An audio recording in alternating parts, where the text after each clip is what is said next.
Hey guys, आज मैं तिरुमलाई नामक इस प्राचीन स्थल को दिखाने जा रहा हूँ। पहाड़ी की चोटी पर कई संरचनाएं हैं और हमारे नीचे भी कुछ संरचनाएं हैं। आइए पहले नीचे की संरचनाओं को देखें। कई मंदिर हैं जो हिंदू मंदिरों की तरह दिखते हैं, लेकिन वे जैन धर्म से संबंधित हैं। यह पूरा स्थान ऊर्जा से जगमगा रहा है। इसमें 30 से अधिक छोटे कक्ष और गुफाएं हैं। आइए हम इस द्वार में जाएं और देखें कि अंदर क्या है। जैसा कि हम देख सकते हैं कि ये द्वार उल्लेखनीय रूप से छोटे हैं। इनके माध्यम से प्रवेश करना आसान नहीं है, लेकिन अंदर जो है वह शानदार है। कई जैन देवताओं की नक्काशी है। ये कम से कम 1000 साल पुराने हैं। इस प्रकार की नक्काशी को बेस रिलीफ कहा जाता है, जहां वे पृष्ठभूमि चट्टान के चेहरे को छोड़ देते हैं और केवल 2 आयामी आकृति बनाते हैं जो चट्टान की सतह से निकलते प्रतीत होते हैं। जैन बेस रिलीफ तराशने के उस्ताद थे।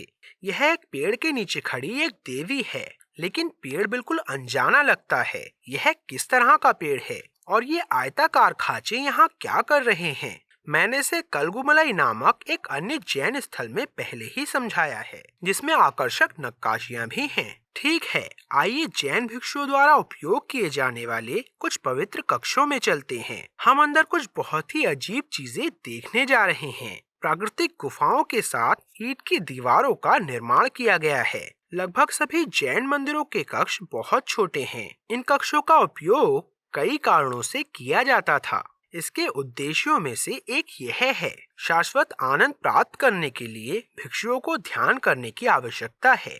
जैन भिक्षु लंबे समय तक ध्यान करेंगे, जिसे समयिका के रूप में जाना जाता है, और वे वर्तमान समय के प्रति पूरी तरह से सचेत होंगे, जिससे अतीत और भविष्य का अस्तित्व समाप्त हो जाएगा। इस प्रकार की एकाग्रता का अभ्यास करने के लिए इन कक्षों का उपयोग किया जाता था। ध्यान के इस रूप को आत्मज्ञान प्राप्त करने के लिए एक कदम माना जाता है, लेकिन और भी गहरे कक्ष हैं। ये चैम्बर्स बहुत अलग हैं। अंदर हमें देवताओं की मूर्तियां नहीं मिलती, बल्कि एक आसन या कुर्सी और कुछ साधारण पत्थर के बिस्तर मिलते हैं। इसका उपयोग कैसे किया गया? कुछ स्थानीय लोगों का दावा है कि इसका इस्तेमाल संलेखना के लिए किया गया था। संलेखना क्या है? जैन धर्म में कुछ भिक्षुओं ने भोजन और तरल पदार्थों का सेवन धीरे धीरे कम करके मृत्यु के लिए उपवास किया। वे धीरे धीरे दुबले पतले हो जाते थे और अंत में स्वेच्छा से मर जाते थे। भले ही कुछ लोगों ने इसे कर्मकांडी आत्महत्या के रूप में आलोचना की है, जैनियों का कहना है कि यह पुनर्जन्म और कर्म को नष्ट करने का एक साधन है। अब आप सोच सकते हैं कि ये सभी प्रथाएं हैं जो सुदूर अतीत में मौजूद थीं, लेकिन नहीं, संलेखना एक ऐसी प्रथा है जिसका आज भी पालन किया जाता है। यह अनुमान है कि हमारे समय में भी 240 जैन हर साल संलेखना से मरते हैं। आज आत्महत्या या मृत्यु के बारे में बात करना भी वर्जित माना जाता है, लेकिन सभी प्राचीन भारतीय धर्म यह मानते हैं कि प्रत्येक व्यक्ति को स्वेच्छा से मृत्यु चुनने का अधिकार था, और यह एक ऐसा कक्ष था जहां जैनियों द्वारा संलेखन का अभ्यास किया जाता था। वे मुख्य रूप से इस कक्ष में रहते थे और धीरे धीरे भूख से मर जाते थे। ठीक है, अब हम छत पर एक नजर डालते हैं।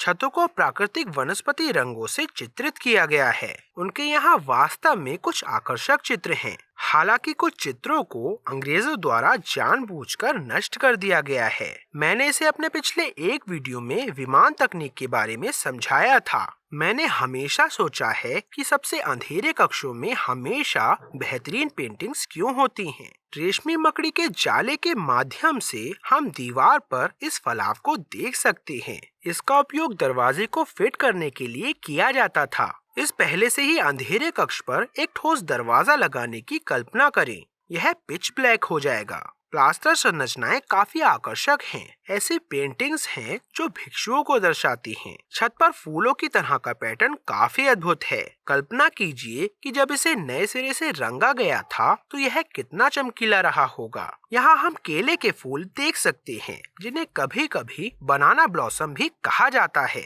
एक अजीब बात यह है कि छत 5 फीट से भी कम ऊंची है। मैं सीधा खड़ा नहीं हो पा रहा हूँ। छत को इतना कम क्यों डिजाइन किया गया था? इसके पीछे क्या राज है? यह एक प्राकृतिक ओवरहैंगिंग रॉक है। आपको लगता है कि यह एक कृत्रिम छत है क्योंकि यह पूरी तरह से चित्रों से ढकी हुई है, लेकिन केवल दीवारें ईंटों और गारे से बनी हैं। छत प्राकृतिक है। जब आप इसे बाहर से देखते हैं तो यह बहुत अधिक स्पष्ट होता है। गुफा ऊंचाई में छोटी और छोटी होती जाती है, जिससे आगे जाना असंभव हो जाता है। हालांकि अन्य क्षेत्रों में और पेंटिंग्स हो सकती हैं। दीवारों में से एक में एक आकर्षक पेंटिंग है जो केंद्र में बैठे एक साधु को विभिन्न प्रकार के लोगों से घिरा हुआ दिखाती है, और यहाँ तक कि जानवर भी उसके चारों ओर बैठे हैं। इसे संवसरण कहा जाता है, जो प्रबुद्ध जैन भिक्षुओं का एक दिव्य उपदेश कक्ष है। ये जैन नन हैं, जिन्हें आर्यका के नाम से जाना जाता है। यहाँ परिवार की महिलाएं हैं। अब देखिए कैसे छोटी छोटी डिटेल्स में उनके गहनों को भी दिखाया जाता है। उन्हें सफेद रंग से रंगा गया है, जो कि मोती और हीरे को दर्शाता है। हम भिक्षुओं के विभिन्न त्वचा रंग भी देख सकते हैं। काले, गोरे और भूरे सभी लोग यहाँ थे। याद रखें, आज 1% से भी कम भारतीय जैन हैं, लेकिन किसी जमाने में यह एक फलता फूलता धर्म था और यह विभिन्न देशों से विदेशियों को लाता था। ध्यान और ज्ञान के बारे में जानने के लिए आइए अब नीचे जाएं और देखें कि जमीनी स्तर पर क्या है। हमारे पास कई छोटे कक्ष हैं जिनमें विभिन्न जैन देवता हैं। अपने चैनल में मैंने आपको हजारों भारतीय देवी देवताओं को दिखाया है, लेकिन आपने शायद इसे कभी नहीं देखा होगा। यह ज्वाला मालिनी नामक शानदार देवी हैं, जिन्हें ज्वालामुखी के नाम से भी जाना जाता है। वह 8 भुजाओं के साथ भैंसे या बैल पर बैठती हैं। मैंने आपको अपने पिछले वीडियो में मंदिर का मुख्य कक्ष पहले ही दिखा दिया है, इसलिए मैं उसे छोड़ देता हूँ। चारों ओर देखने पर आपको कुछ अजीब सा दिखाई देता है। पुरातत्व विभाग इन चट्टानों की घेराबंदी क्यों कर रहा है? क्योंकि उनके पास अमूल्य प्राचीन अभिलेख हैं। इस पहाड़ी में बहुत सारी चट्टानें हैं जो 1000 साल पहले यहाँ हुई घटनाओं के बारे में लेखों से भरी हुई हैं। यहाँ इतना इतिहास है और कहा जाता है कि पहाड़ी की चोटी पर प्राचीन तकनीक के शिलालेख मिलते हैं। तो आइए हम पहाड़ी की चोटी पर जाएं और देखें कि वहाँ क्या है। 100 से अधिक सीढ़ियाँ हैं और यह एक खड़ी चढ़ाई है। एक बार जब आप शीर्ष पर होते हैं तो सबसे पहली संरचना धातु के दरवाजे वाली यह ईंट की संरचना होती है, लेकिन अगर आप अंदर देखें तो एक पहाड़ी की चट्टान पर खुदी हुई आकृति की एक विशाल नक्काशी है। वह कौन है?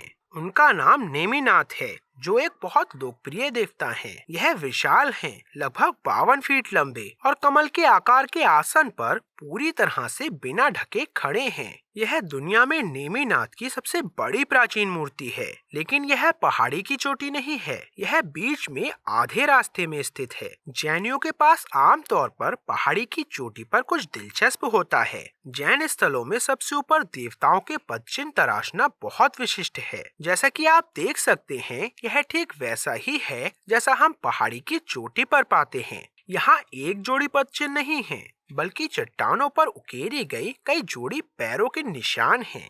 पूरी पहाड़ी का पता लगाने की जरूरत है, क्योंकि भिक्षुओं ने कई चट्टानों पर नक्काशी और शिलालेख बनाए होंगे। भिक्षुओं ने पूरी पहाड़ी को एक पवित्र स्थल में क्यों बदल दिया? क्या इस साइट पर किसी प्रकार की रहस्यमयी ऊर्जा है? यह पूरा क्षेत्र एक समय में जैन धर्म का पालन करता था। ऐसी जगह ने अपना महत्व कैसे खो दिया? कभी जैन धर्म से फलता फूलता यह पूरा क्षेत्र ऐसे अद्भुत धर्म को पूरी तरह क्यों भूल गया? कृपया मुझे अपने विचार कमेंट सेक्शन में बताएं। मैं प्रवीण मोहन। वीडियो देखने के लिए बहुत बहुत धन्यवाद। सब्सक्राइब करना ना भूलें और सभी अपडेट्स पाने के लिए घंटी के बटन को भी क्लिक करें। कृपया इस वीडियो को लाइक करें और अपने दोस्तों के साथ शेयर करें, और मैं आपसे जल्द ही बात करूंगा। बाय।